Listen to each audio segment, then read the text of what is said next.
Hello everybody, welcome back. Today as well we have got to another video. In this video I'll show you how you can remove songs from Instagram post.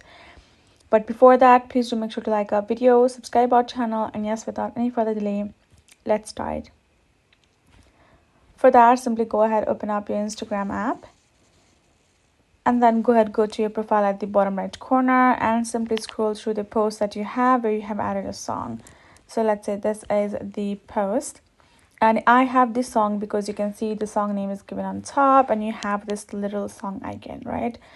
So if you want to delete the song or remove it, you need to go ahead, tap on this three dot. You will find this option of edit.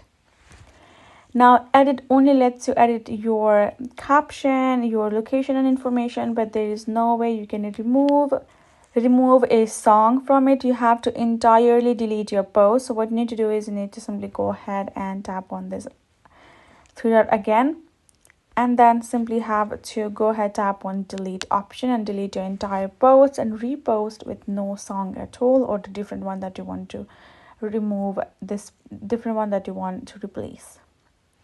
That's it for this video. Hope this video was helpful. Thank you so much for watching. I will see you guys in our next video.